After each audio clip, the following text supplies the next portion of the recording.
The Greek Prime Minister tells Parliament the country is at war with wildfires as tourists and workers continue to flee the flames.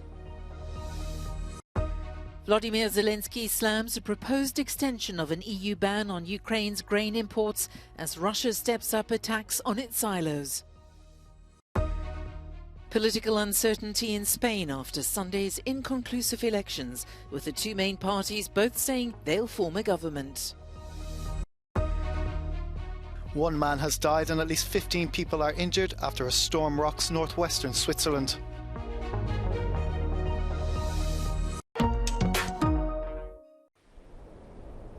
The Greek Prime Minister Kyriakos Mitsotakis has described his country as being at war with wildfires.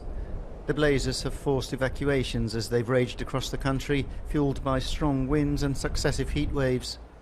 A week-long wildfire on the Greek island of Rhodes has torn past defences, sending tourists and locals fleeing. The European Union is sending firefighting help to relieve the island's stretched emergency services. Mitsotakis told Parliament that the country must remain on constant alert.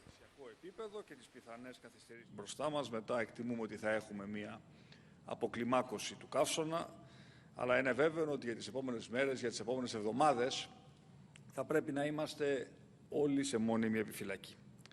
Αυτή τη στιγμή σε πόλεμο, προσανατολισμένοι αποκλειστικά στο μέτωπο της φωτιάς. Satellite images on the island of Rhodes, where some 30,000 people fled the fires at the weekend, show the damage being wrought by the flames. Many tourists are still scrambling to get home on evacuation flights, as are seasonal hotel workers whose livelihood is now in doubt. 3 islands have been forced to organise partial evacuations. Besides Rhodes, Corfu and Evia are trying to keep a step ahead of the flames.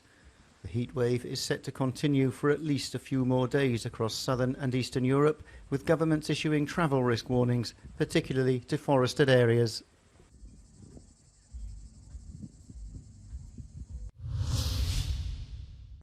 Between a spate of Russian attacks on its infrastructure and restrictions by several EU countries, Ukraine's grain exports are facing tough times.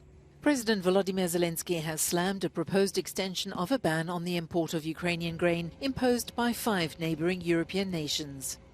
Абсолютно неприпустимо і відверто не європейське будь-яке продовження обмежень. Європа має інституційну спроможність діяти раціональніше, ніж закривати той чи інший кордон для того чи іншого товару. Ми дуже активно працюємо з усіма, щоб знайти таке рішення, яке відповідатиме духу нашої Європи.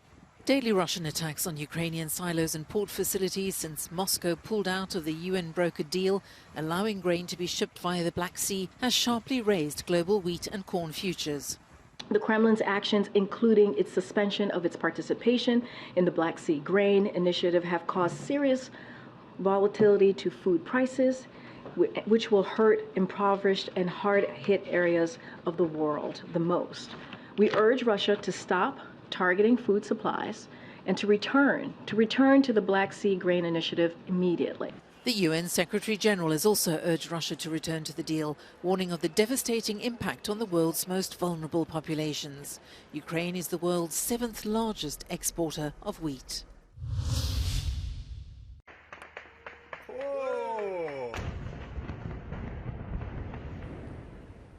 Russian drones have attacked 2 Ukrainian ports on the River Danube, just a few hundred metres from Romania, a NATO member country. Officials said 7 people were injured in the blasts at Reni and Ismail.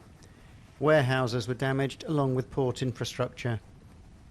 Just hours after the bombing, the Euronews crew approached the port of Reni, and journalist Christian Popper spoke to the crew of a Romanian barge present at the explosion site.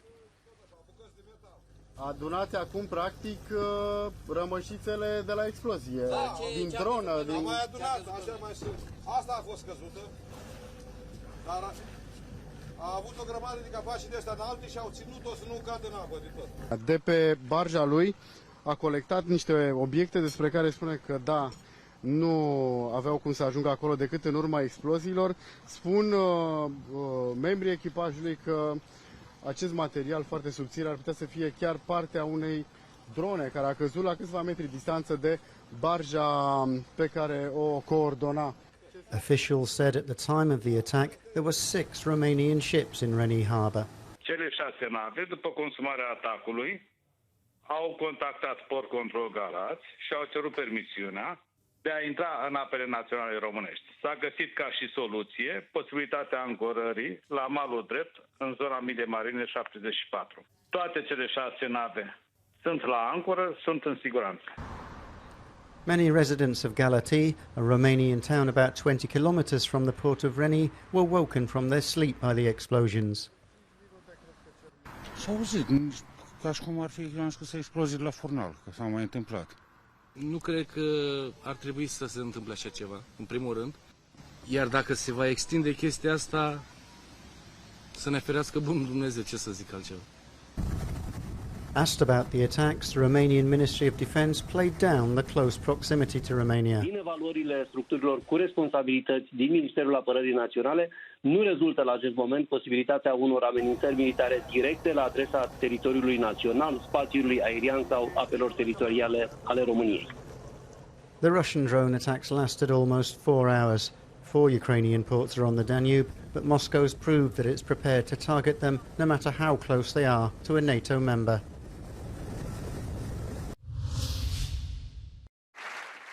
Spain has entered a period of political uncertainty as the country's 2 main parties both say they hope to take power, despite the fact that neither of them have a clear path to forming a government. The right-of-centre Popular Party, led by Alberto Núñez Feijóo, won the most seats but fell short of a parliamentary majority. However, he's already said he will explore all ways to form a government. Socialist Prime Minister Pedro Sánchez, who performed better than expected in Sunday's poll, has ruled out a second vote, saying democracy can find a formula for a government. He may try to get the hardline pro-independence party, Together for Catalonia, on board. But its leader, Carles Puigdemont, who's been living in self-imposed exile in Belgium since Catalonia's failed independence bid in 2017, has previously ruled that out. Spain's new parliament will meet in a month. In accordance with official procedure, King Felipe VI is then expected to invite one of the party leaders to try and form a government.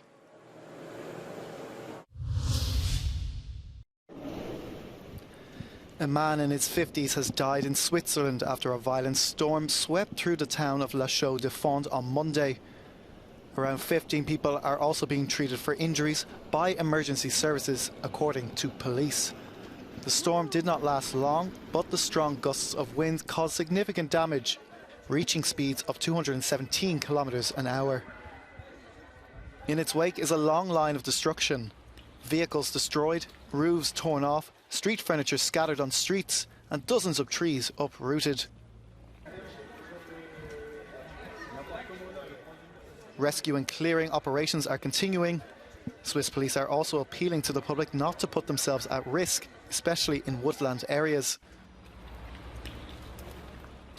La Chaux-de-Fonds sits near the French border, and before reaching Switzerland, the storm hit eastern France, particularly the Doubs département, around midday Monday. There, around 30 homes were affected, although the extent of the damage is unknown at this stage.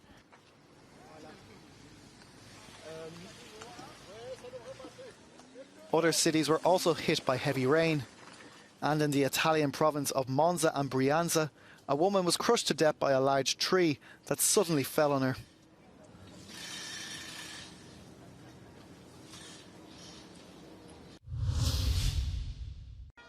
Mass protests across Israel after Parliament adopted a highly controversial law to limit the Supreme Court's powers.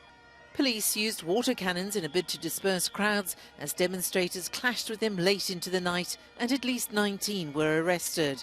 This first bill is part of a big judicial reform package and will prevent the court from overruling government actions it considers unreasonable. Critics say it gives too much power to politicians and is a threat to democracy. Prime Minister Benjamin Netanyahu gave a televised address following the vote. היום ביצענו מהלך דמוקרטי מתבקש. המהלך נועד להחזיר מידה של איזון בין הרשויות, מה שהיה פה במשך 50 שנה. העברנו את התיקון לעילת הסבירות כדי שהממשלה הנבחרת תוכל להוביל את המדיניות בהתאם להחלטת רוב אזרחי המדינה. Opponents see the reform as a transparent power grab that will erode democratic norms and help Netanyahu's fight against his graft charges, something he denies. Others warn the legislation is a first step towards the wish of ultranationalists in his coalition government to annex some or all of the occupied Palestinian territories.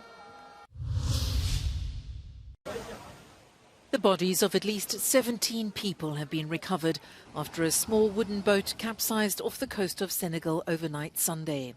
They were found by the Navy early on Monday morning and are believed to be migrants. It's still unclear where they were coming from or their nationalities, but it appears to be the latest tragedy involving desperate people trying to reach Europe. Senegal has seen a surge in migrant boats attempting to reach Spain's Canary Islands, despite the fact that this Atlantic migration route is one of the deadliest in the world. Rescuers looking for survivors after a building collapsed in Cameroon's commercial hub Douala in the early hours of Monday morning.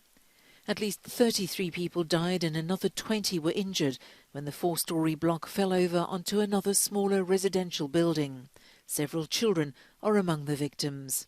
Since Douala's last accident of this sort in 2016, the City Council has identified 500 buildings in danger of collapse and is in the process of knocking them down. But this building was not marked for demolition.